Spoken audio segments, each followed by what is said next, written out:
So welcome to Change Your Habits, Brain, and Your Life webinar with Valerie Kausen and Gary Heine. Yeah, really great to have you all here. Yes, and for all the people that will be listening to the recording, welcome to you too. And there we are.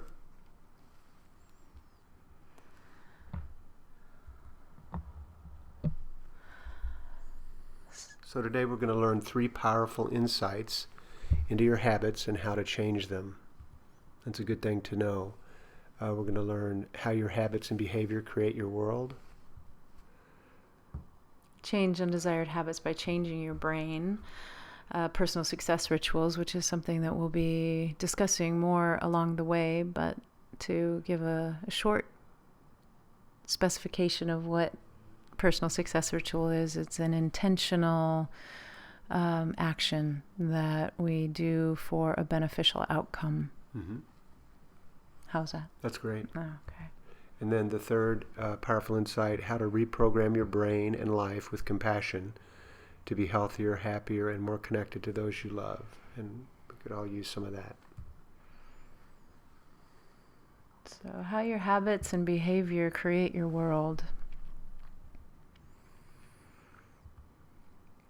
And it used to be thought years ago that we were born and had the brain cells that we for our whole life when we were young, and so we didn't really form any new ones. But now many studies have shown that this isn't true, that our brains have what they've termed neuroplasticity, which means it's changeable. We can create new neurons, which are the brain cells, and also the connections between the neurons. That's how a lot of memories are stored in our brain, is through the connections, so we can create new connections. Yeah, and this is an interesting phenomenon that's now being well documented in many ways, is that those new neurons that are being created are a lot of times being created by our thoughts and by our behaviors. And so what we do and what we think actually matters in the big scheme of how we change the world through our actions and our thoughts and our intentions. So this is an important piece to be able to understand, is that we can change what's going on by our intention and our where we focus our energy. And so we're going to break it down today to make it simple, to give us an insight of how this is possible. And then if you like this sort of conversation around taking simple steps to change your brain and your behaviors in your life, stick around, because towards the end of this webinar we're going to talk briefly about our beginning meditation for anyone course, which is a great way to nurture and support yourself to take small steps every day. So understanding the parts of your brain can help you more easily create new personal success rituals. Did you know you have 3 brains? Now we're going to take a little a walk through our brain structure. We're going to simplify it, but it really helps a lot to know that there's different parts to our brain that do different things. We have our reptilian brain, our oldest part of our brain, then the old mammalian brain, our limbic system, which came in next in our development, and then the newest part of our brain is the neocortex, or the thinking brain. So the reptilian brain is more of the place where which a lot of people call the housekeeping brain. It's the brain that we share with snakes and lizards, so it's very much at the root of our survival. The automatic responses that go on. When we're hungry, our fight or flight. When we're in the old days, when we were threatened by wild animals, a million years ago, this fight or flight response really helped us survive. Sex is in the reptilian brain because it's so important that we reproduce and survive. Temperature control, and then defending our territory. So the mammalian brain, or the limbic system, was the next to develop, and that one we share with dogs and cats. And it's much more about our emotions and our feelings, how we actually feel about things. It's not so automatic fight or flight kind of Yes. kind of part of the So brain. the emotions and feelings come in to color our behavior and the way we see the world. Controls mood, memory, and hormone control. So you can imagine when we have these emotional outbreaks, how many different chemicals in our bodies are released and how things change, and that emotions are a very strong and powerful force in how we experience the world. And then the latest part of our brain to develop was the neocortex, or the thinking brain, and we share that brain with primates. And this part of our brain, as it developed and increased the size of our brain, it allows us to think, have social interactions with other people in our tribe, and plan ahead. And one of the things that, tool making was a skill that came into being as the neocortex developed, and also language. Language. Interesting. Yeah. So the connection between our chimpanzees ancestors and us, the difference, they say, is about that we're able to control our language. Now, who came up with that differential that we were in any way farther along than a chimpanzee? But in any case, the three parts of the brain, why do you think it's good to know that we have those three parts of the brain? Well, because as we just went through briefly, each part of our brain really is in charge of different aspects. One is automatic survival aspects, and one is brings in emotions and feelings, and one brings in a different kind of thinking, forward thinking, logic, planning, and so they're all working together, doing their own thing, and the connections between the three that help them integrate aren't as advanced as we might hope. Yeah, so if we think that we're in control of our thinking using our neocortex, that we may be caught off guard when some of our older brain functions come into the forefront. Right? When we wake up and like to think we control our world and know what to do and can plan it out, but other things get in the way often. And just to think that most of what we do is controlled by the unconscious parts of our brain. Yes. Most. Right. Yeah. That seems something to really take in and really ponder, I guess. Yeah. So we're on automatic most of the time. Is the truth of it. Yeah. Right. That's why these mindfulness practices and such are wonderful to come in to help these brains not be in such conflict with each other, that we can be aware of who's in the driver's seat at that moment. What if there was an emotional response or a more fight or flight response, that we actually have an awareness around that. That's why mindfulness practices are so powerful. Yes. And we're also creating communication between the different brains with these mindfulness practices, that we're opening up these new neural pathways to not be in an unconscious but a conscious patterning. Yes. So an example is, we might want to take an action that we think is controlled by our thinking brain. We want to do A, let's say, but then our emotional brain has an opinion. It says, no, you shouldn't do that. So this can cause distress, emotional stress, mental, physical. One part of your brain says yes, one part says no. So it can be helpful to know that our three brains are taking care of us in their own way, that the fight or flight is taking care, that the emotions are taking care, that there's a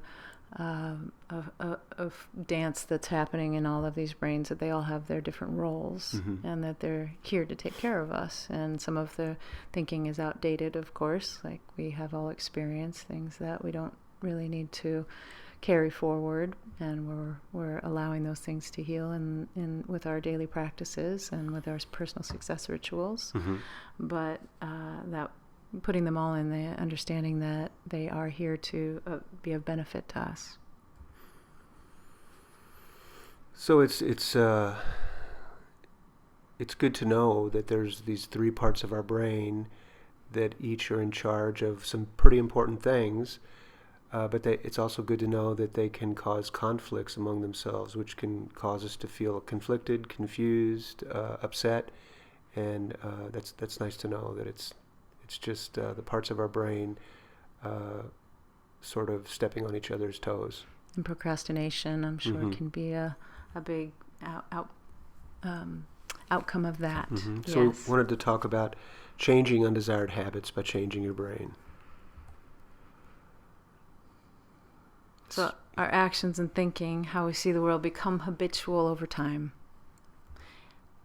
So we find that a behavior, at least for a short term, has benefit to us. Usually when we're very young, so many of our behaviors and thinking patterns are created by the time we're 5 or 6 years old. So they worked for us then. They may continue to work for us as we repeat this behavior throughout our life. As we repeat the behavior again and again, these new pathways are created in our brain. The connections between the different nerve cells are strengthened, and that helps us continue the new behavior. But as we all know, as we get older, some of the things that we learned as children don't work for us anymore. And so it's nice to know that we can do something about that. That's right. So when we create these new, healthier habits or personal success rituals, that we actually are creating bridges to new behavior, new thoughts, new ways of acting, and that our brain actually comes with us when we do that. Mm-hmm. So creating success rituals builds neural pathways that make these new behaviors easier to maintain. Mm-hmm. Again, the differentiation between a success ritual and a habit is often unconscious, and a success ritual is where we actually, with our intention, we say, I'm going to do this behavior because it's healthier for me, it makes me feel better, and then we continue. Mm-hmm. So the benefit of a personal success ritual happens over time, and that is how we create these leaps in our ability to be in a new interface with the world, is that we actually put consciousness into a place that's been unconscious. Mm-hmm. And so these personal success rituals really give us the vehicle to be able to do that. Mm-hmm. And it's something that we repeat consciously, a success ritual, again and again, keep coming back to it, and over time creates new habits. Mm-hmm. So it takes advantage of the power of intention and all of the energy, the actual physical matter energy that is contained in our thoughts and our intentions. Mm-hmm. And as we're pointing that energy, that very physical energy that is our thoughts and our intentions, and it's scientifically proven that we have that energy all the time that's broadcasting from us, then we can put it out there for our benefit rather than our detriment. Mm-hmm. It's very powerful, our intention. Mm-hmm. So it takes approximately 30 days to create a new success ritual. And as we begin to create a new pattern or behavior or way of thinking, our brain starts to grow neurons to support that, new nerve cells, and it starts strengthening connections, making new connections among other nerve cells, and that's how having the brain change like that supports these new behaviors and allows us to continue them and make it easier as time goes on. But then for the first 30 days, we get excited about starting a new ritual, a new healthy habit, and so for the first week, 10 days, it's sort of, we're excited and we're doing it, and we might be giving ourselves a check mark every day to follow our progress, but then around 3 weeks or so, it can get more difficult because the old neural pathways and connections that supported the old behavior that we're trying to replace start kicking in, start coming back. So it's a time where if we just sort of remember that and just know, hey, we just need to keep moving forward, getting support, or going ahead and using a checklist, and then it will become easier as it gets towards the 30 days. Yeah, Joseph Campbell has a quote that I somewhat paraphrase, remember, that says, "On the brink of illumination, the old ways are something and liable to pull you back." Mm-hmm. Yeah. Like you're just almost there, but they're pulling at your heels saying, "No, stay the way we were." Yeah. And it's helpful to know that, because when you experience it, you can say, "Oh, wait a minute, that's not, that's just the old ways trying to pull me back." Right. Yeah, I love that quote. So the idea of looking at it like we're going uphill when we're creating a new personal success ritual, and that we have a lot of inspiration that's pulling us up the first part of the hill, and then all of a sudden we're sort of running out of steam, and it really takes this commitment to doing it every single day, and our commitment to get over the top of the hill so we can come into it becoming our natural behavior, that we don't have to think about it anymore, that it doesn't take a huge amount of energy to show up for that. It just becomes natural, like anything we do. You know, a lot of us feel that way about flossing, like I like to say. We don't have to choose to do it anymore. Right. So we're just going to review what we've gone over so far. The insights that we've covered are how your habits and behaviors create your world. Change undesired habits by changing your brain with personal success rituals. And how to reprogram your brain and life with compassion, which we're going to go into next. So how to use compassion as a tool to be healthier, happier, and more connected to those you love. And it is a transparency to be compassionate and loving with ourselves and with another person. So it can feel a little strange in a world that has not supported that. So what is compassion? These carrots are experiencing it, it looks like. So what is compassion to you, Gary? You know, feeling the suffering of another person and wanting to alleviate it in some way. I would say for me that the definition of compassion is to experience empathy, or the willingness to see through someone else's eyes. Any of y'all out there have a thought on what compassion means to you? Sue, Mark, Audrey, Cheryl, Greg? If you just type it in the chat box. No pressure. No pressure. So this is a very beautiful topic of compassion. And one we've learned a lot about in the last 3 months since the Dalai Lama was in town. We had the gift of being able to see His Holiness when he was here earlier this year. Brought a lot of understanding to us being in his discourse. And so this quote from Mother Teresa: "The biggest disease today is not leprosy or tuberculosis, but rather the feeling of not belonging." And we chose to put this here because the lack of compassion and kindness in the world really equates the feeling of not belonging. Yeah. So years ago, I heard about the Dalai Lama being asked about self-hatred. And it was early on in his coming to the West. And he asked the translator to say it many different times in many different ways because he didn't know what self-hatred was.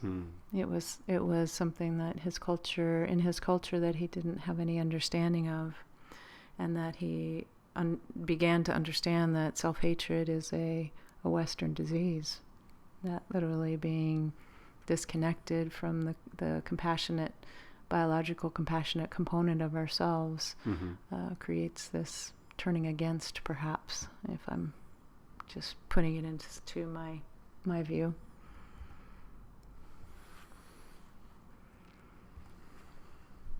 So when His Holiness the Dalai Lama was here, he spoke of last century being the century of wars and violence, and this century being the century of compassion, which is really exciting to have him talk about it in that way.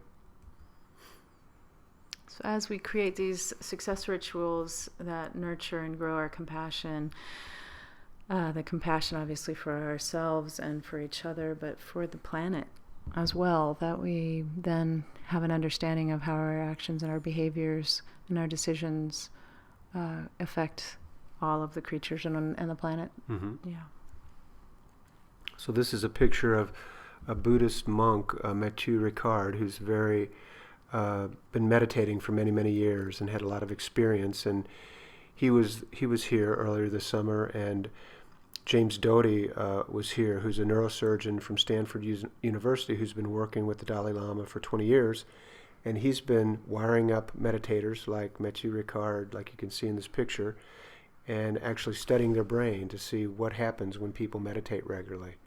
And when they are asked to meditate on a particular quality of feeling, that they can see what parts of the brain actually lights up and Mm-hmm. how different neural pathways are connecting and disconnecting and all of that. So when the meditator is meditating on compassion, they can see where in the brain, what is the most active part of the brain for compassion. So then they can track how that grows or doesn't grow over time. Mm-hmm. And James Doty also said that there are two levels of compassion, and one is one that we're born with. That actually we're born with compassion, and the other part is a part that can be developed by training. So we can actually become more compassionate by these personal success rituals like Mm-hmm. meditation, mindfulness, awareness, inquiry, all of these tools Mm-hmm. to bring about compassion in the world. And I'd never heard about the biological part of compassion, so that was really very interesting. And the idea being that, a million years ago when we were living in caves and in tribes, if we could have empathy for each other, if we could be concerned about each other, concerned about the safety and well-being of each other, then we could survive longer.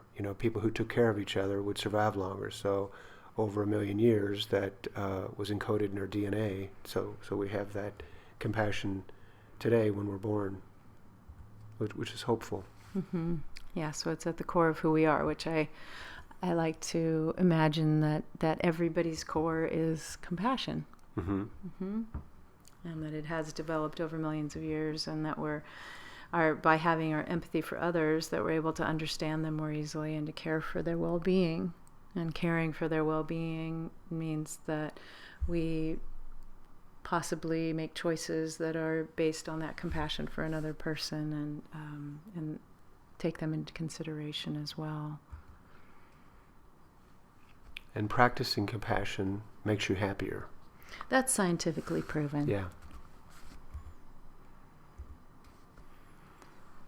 And compassion and the feelings that are related to that, tolerance, forgiveness, and love, are actually our default. I mean, that's who we are when we're born. When we're not thinking about it, that's who we are. Compassion, tolerance, forgiveness, and love. Mm-hmm. And when we express these qualities, they have a profound effect on us, but also with people that are in our life that we come in contact with.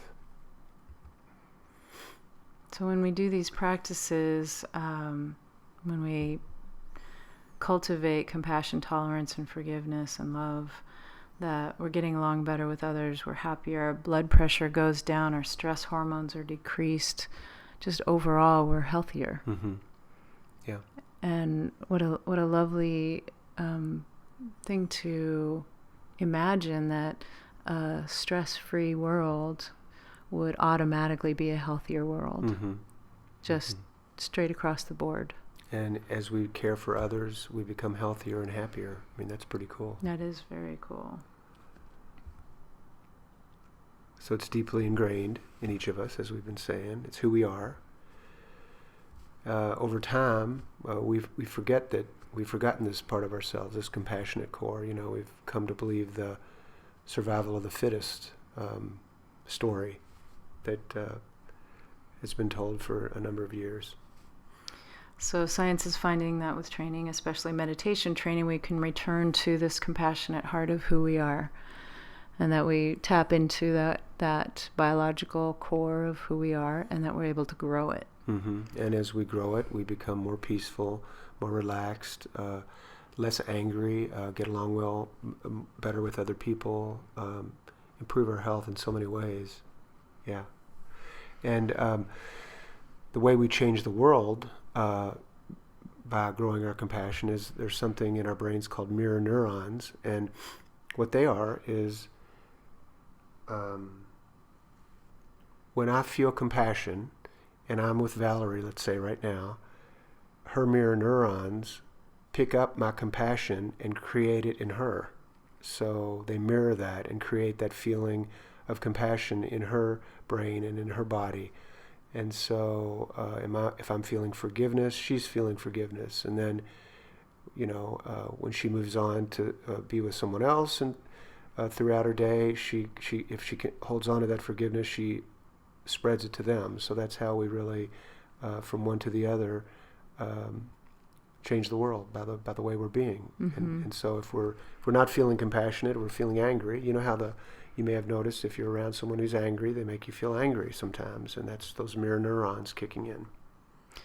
So Greg just put the definition of compassion. You want to read that, Gary? Yeah, he says avoiding us-them power relations and accepting, sharing the common experience of our humanity. For example, impermanence, loss, joy, transcendence. Yeah, accepting, sharing the common experience of our humanity. Impermanence, loss, joy, transcendence. Yeah, thank you for that, Greg. Mm-hmm. Yeah, that's beautiful. So one of the ideas, like Gary was saying earlier, is that we've been programmed with the idea of the survival of the fittest, which was one of the concepts of Darwin in one of his early books. I think it was Descent of Man. But in that book, there were only 2 mentions of survival of the fittest, and there were 95 mentions of love. And that one of the psychologists of the 50s, I want to say Aldous Huxley, but I don't think it's that name. Anyway, one of the psychologists from that time zone picked out survival of the fittest as the thing that he wanted to popularize, and it became the most common idea about humans. Mm-hmm. And Mm-hmm. even with those who have done this kind of deep human research, that is not who we are, that we are actually compassionate at our core, and cooperation is how we actually move forward as a species, that we all need each other. We all need our plumber and our mechanic and our person who's going to build our house and the person who's going to grow our food because we can't grow enough. And that even at the most basic level these days, that we are interconnected and we need each other, and that we need that feeling of cooperation. Not competition, not fighting each other off as we climb to the top of the mountain, but kindness and compassion. That's who we are, and that's how we grow and stay healthy and happy. So that's sort of a great new story.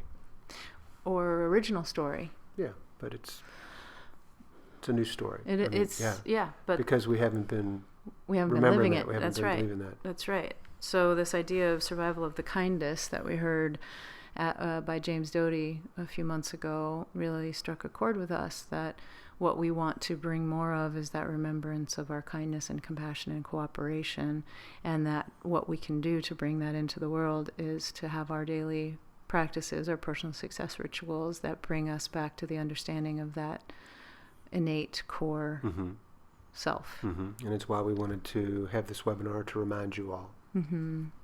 Yeah. So mindfulness builds our compassion, and we keep saying it over and over again, but it's one of our tenets of our lives and of our business, that we want to help people to simply and easily come back to that sense of becoming intentional and becoming aware and having self-inquiry and awareness. So as we become more mindful and create new success rituals for these parts of ourselves, we change our brains, our behaviors, our lives, and the world, as we've been talking about. So we want to go ahead and just do a 2-minute success ritual, but we're going to... just to get the experience of that. Yeah. So the idea of a 2-minute success ritual is that you make a commitment to yourself for a period of time, and we suggest 30 days or 35 days or whatever time period you feel comfortable to say, every day I am going to do this 2-minute success ritual. And we'll give you some examples of those. But right now we're going to do a 2-minute success ritual focused on the breath. Mm-hmm. So wherever you are, if you're able to not be distracted, to close down any of your devices that perhaps have been on and that you've been looking at, to just bring your attention to this moment and close your eyes if that's something you can do. And just to allow your awareness to come rest on your breath.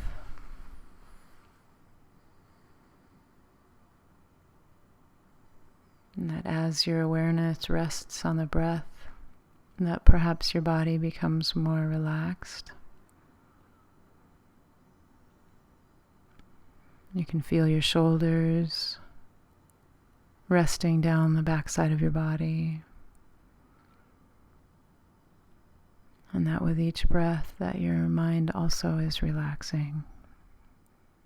And that you're noticing what your body, the sensations in your body are doing.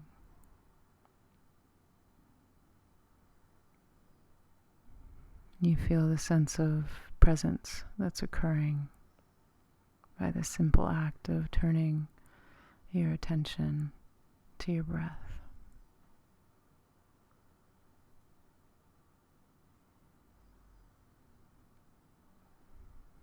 So allowing the rising and the falling of the breath to bring that sense of relaxation.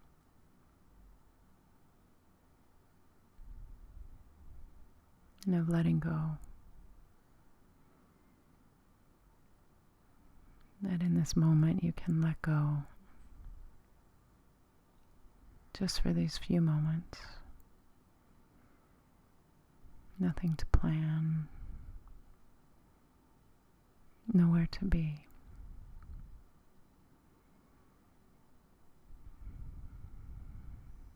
And resting gently, lightly on the breath. Anytime your mind wanders, just returning.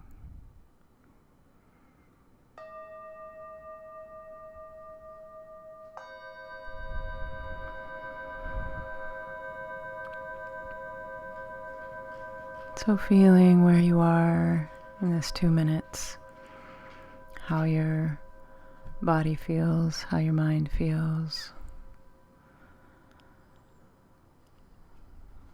and opening your eyes and being grateful for this opportunity to come in, to be witness.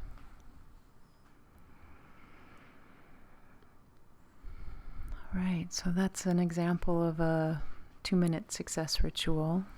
Very nice. And hopefully there was a change of your awareness, your body, your blood pressure perhaps, your busyness of your mind. So just in short of a period of time is 2 minutes, you can dramatically, with the power of your intention, just really change the way your life is heading. So there's many different kinds of 2-minute success rituals. The Notice Your Breath, which we just did. Simple self-validation, change starts with me, or I am at peace in this moment, or why is my life so happy, that kind of thing. Why am I so amazing? Why am I so amazing? That's right. Movement is a great success ritual. Walking can change very quickly the way you're thinking, the way you're feeling, the way you're acting. It can be a walk around the house or around the block, or it can be as simple even as walking around your dining room table and then walking around the opposite way. That's worked very effectively before for me. Breaking the pattern. Mm-hmm. Mm-hmm. So body presence is another, there's some tools that especially Gary has been studying over these years of just holding particular points on the body. So you can take your middle and index finger on and place them on both of your opposite elbows and just allow those points be underneath your fingers to come into a sense of resonance, the pulse, if you can feel a pulse. But even just putting your fingers on those points, which you can pretty much do at any time, unless you're driving, of course. Mm-hmm. But the idea is to let the body come back into that sense of rhythm. Mm-hmm. And then an eating ritual is a great one. If you want to just choose to do a 2-minute chewing ritual, it really brings one back into the present moment by using a timer, checking it off of a daily list.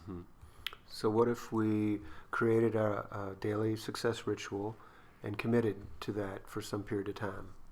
We're asking you if you'd be willing to do that, and if you are, you could write down in the chat box what sort of a success ritual you'd be willing to commit to see what sort of experience you might notice in your life. And this can be applied in any situation that there may be a particular time during the day when you feel stressed or you feel like your energy lulls or you wake up feeling anxiety, that perhaps at that time in the morning waking up, like sometimes I find myself that I start talking to myself and being loving and kind and doing something that works for me very well called the Ho'oponopono mantra or chant or affirmation, whatever your belief system is, that I love you, I'm sorry, please forgive me, thank you. This Hawaiian idea of making things right. Yeah, and that for me is a really nice personal success ritual, that if I'm feeling anxiety, especially upon waking, that I can just apply that to loving kindness and presence to myself.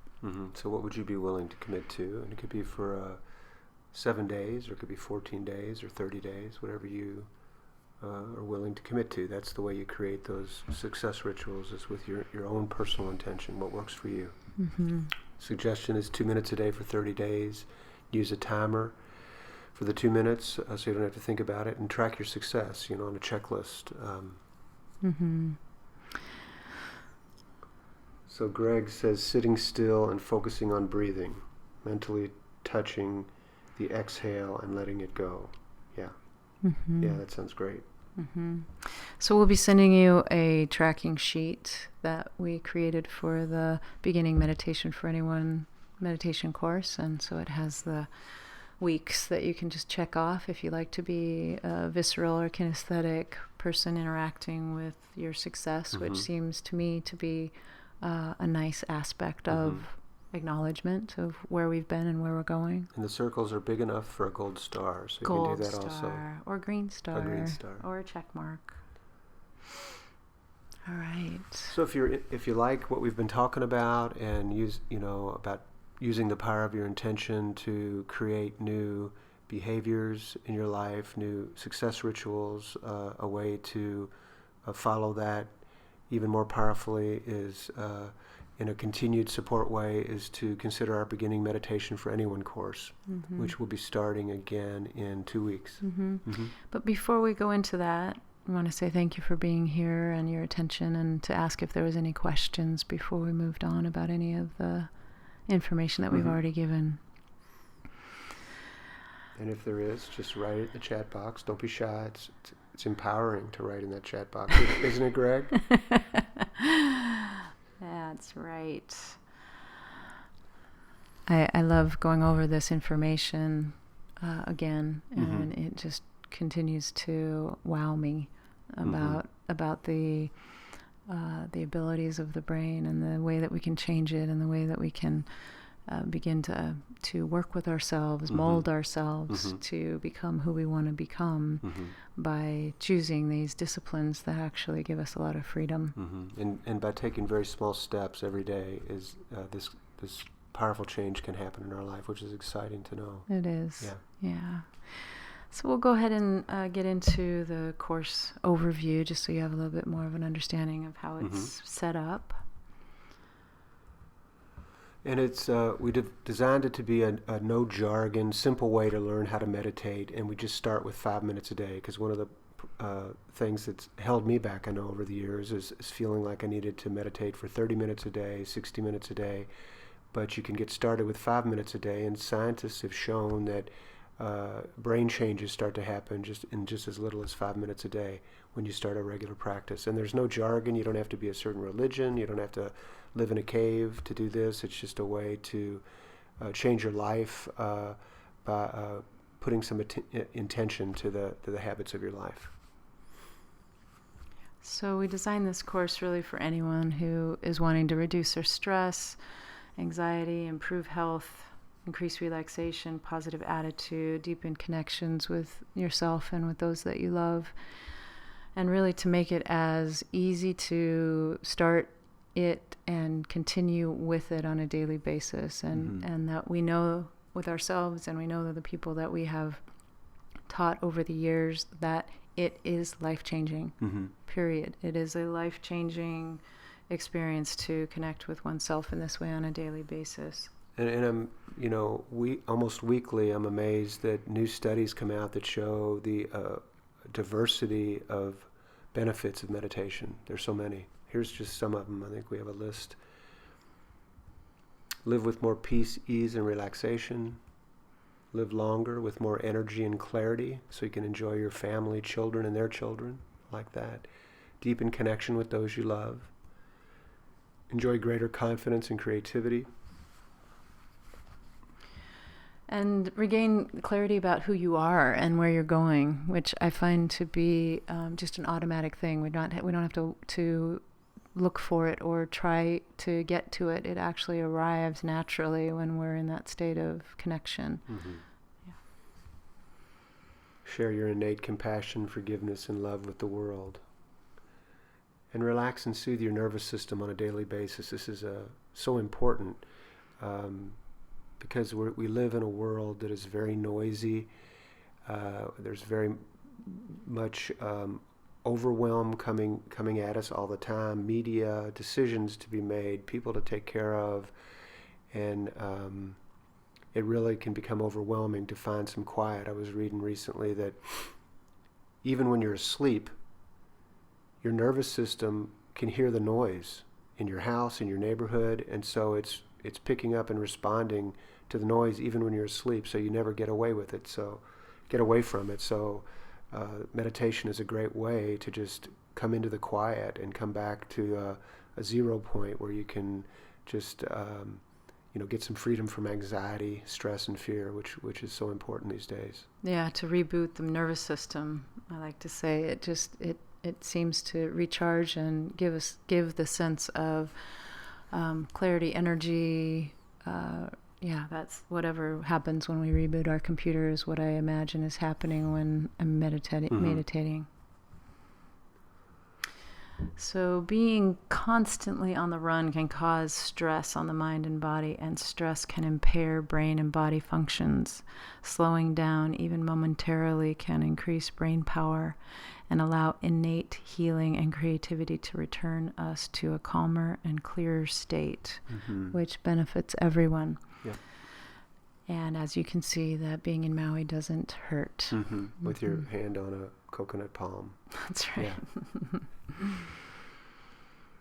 So here's what you'll be learning. We've divided it up into 5 weeks, and in Module 1 we'll create the strong foundation for meditation and present simple building blocks that we can repeat and put together. And week 2, why persistence or follow-through is the key to creating your meditation practice and the life you want, and how it's a natural thing to call on as you're beginning a meditation practice. And then Module 3 will go deeper into how your brain and nervous system are being changed for the better by your daily commitment. Module 4, meditating every day will deepen your self-acceptance, gratitude, and forgiveness, and wow, that changes everything. Yeah. Then the 5th week, how you change the world by your daily efforts and actually living on purpose, living the life that you're meant to be living. Mm-hmm. So we've designed the course so that, as I said, it's an easy entrance into the practice, and that you have the support of the community, and that you're also receiving many tools, and you're having the experience of being in a small group coaching with us, Mm-hmm. and that you have the accountability that comes with being a part of something bigger, Mm-hmm. that you're not just doing it on your own, that you actually are engaged with other human beings doing Mm-hmm. something similar. Makes it easier to continue if you know you're in a community of other people learning how to meditate. Mm-hmm. So we have weekly calls, 2 a week, to answer your questions about meditation and your new practice. And then a question and answer call, and then a private online member area where we'll have the call recordings and transcripts and all the other bonuses so that you can access. And then we have a private group where we can ask questions and share experiences, and it's very helpful to explore our experiences and things were challenges.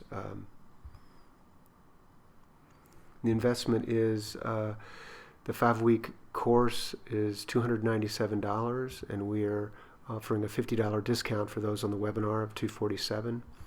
And you can find out more about the course and register at simplemeditations.com/register here, and we're also going to send you that in email tomorrow. And when we look at this investment, I go back to a few of our last participants, and how from the first week to the 5th week, hearing the change in their lives, Mm-hmm. that literally going from stressed out, anxiety ridden, being told they should go on antidepressants, Mm-hmm. to people asking them why they were so relaxed, Mm-hmm. Yeah. and had they gone on antidepressants. Mm-hmm. Because their whole disposition had changed so radically. So $250 just seems like nothing to have your life change in that big of a way. Right, and this course is really for beginners to meditation, or people who have practiced meditation before and fallen off in their practice and would like to get together again, or people who just would like to be in a community of people creating a mindful practice together. Mm-hmm. So let go of the outcome and give back. And when I was in the coffee business, traveling to the different coffee growing countries of the world, one of the things I became so aware of is how so many of these small villages that grew some of the best coffee in the world, but they didn't have fresh water. And so the little girls, 10 years old in the village, would spend hours a day walking to bring back these heavy buckets filled with water. So when a village can actually have a source of fresh water, it totally changes them. And so one of the things that we're wanting to do with the courses that we're offering is donate a portion of the money to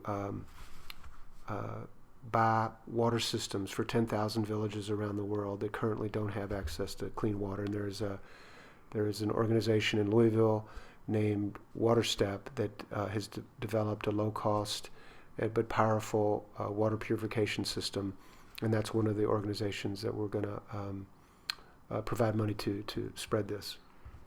So as you're creating this personal transformation in your own life with a practice, you're also creating this powerful transformation for people around the world. Mm-hmm. Yeah. So we know that there are a lot of places to put your attention and your resources, and taking some time to slow down and be silent and disengage from all of those things that are pulling on you. It gives the opportunity to allow change to arise naturally. Mm-hmm. And so that's what we've brought to you today, was that opportunity to just allow change to arise. Mm-hmm. Yeah.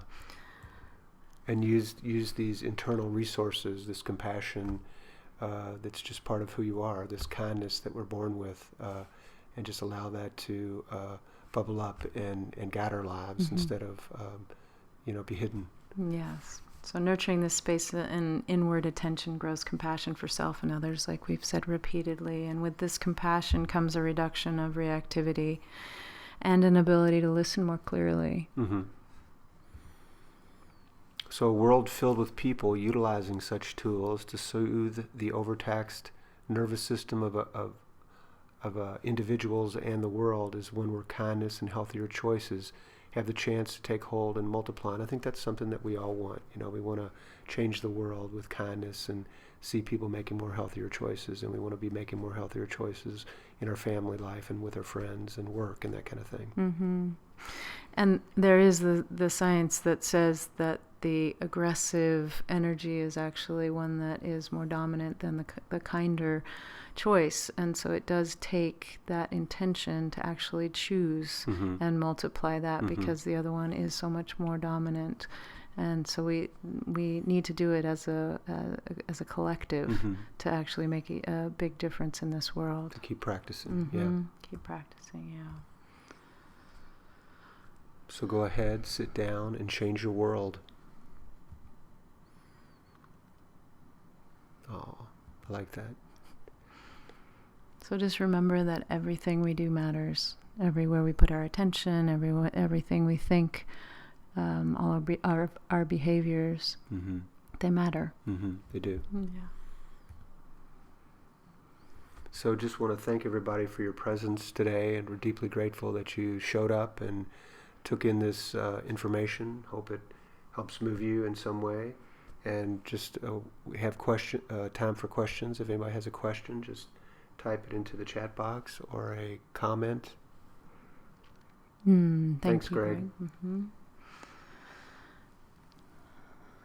So we will be following up with you for several reasons, but some to give you some more great free information and webinars, and also to follow up about the meditation course if anyone is ready to jump into that.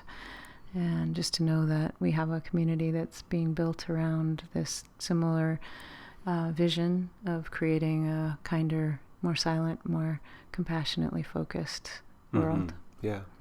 Yes. So thank you, everybody. Thank you for being here.